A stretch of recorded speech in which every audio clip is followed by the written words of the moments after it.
జై శ్రీమన్నారాయణ శ్రీనివాస వెంకటేశ లక్ష్మీనారాయణ గోవింద గోవింద గోవింద. ప్రతి ఒక్కరూ ఆలోచన చేయండి. వాడు చెప్పినాడు, వీడు చెప్పినాడు, తెలిసినోడు చెప్పినాడు, తెలియకుండేవాడు చెప్పినాడు, పక్కింటోడు చెప్పినాడు, ఎదురింటోడు చెప్పినాడు అనేసి మతం మార్చుకునేటువంటి పరిస్థితుల్లో చాలామంది చేస్తూ ఉంటారు. అది చేస్తే ఎట్లయిపోతుందంటే నీ తల్లిదండ్రులు ఎవరని చెప్తావు, నువ్వు ఎవరికి పుట్టిండావు? దయచేసి ఆలోచన చేయి. ఎక్కడో పుట్టి ఎక్కడో ఏదో లేకోకున్నట్ల పేర్లు మార్చుకునేంత దౌర్భాగ్యం నీకేమొచ్చింది? రాముడు లేడా నీకు? కృష్ణుడు లేడా? మహాభారతం లేదా? భగవద్గీత లేదా? రామాయణం లేదా? ప్రతి ఒక్కరు కొంచెం కండ్లు తెరిచి తెలుసుకోండి దయచేసి. ఊరికే ఎవరో ఏదో చెప్పేసినారని చెప్పేసి నువ్వు పుట్టిన తల్లిదండ్రుని వదిలేసేది ఒకటే, నిన్ను నువ్వు వదిలేసేది ఒకటే. ప్రయోజనం ఏముంది?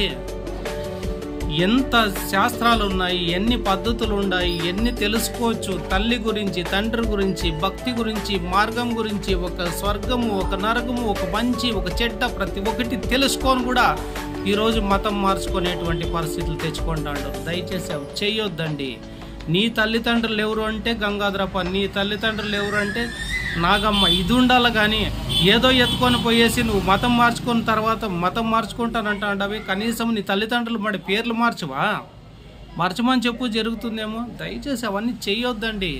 మన సాంప్రదాయానికి ఎంతో విలువ ఉంది. కొన్ని వేల లక్షల సంవత్సరాల విలువ ఉంది. దానికి చాలా విలువ ఉంది. భూమి పుట్టిన నుంచి ఉండేటువంటి విలువ ఉంది మన సాంప్రదాయాలకి.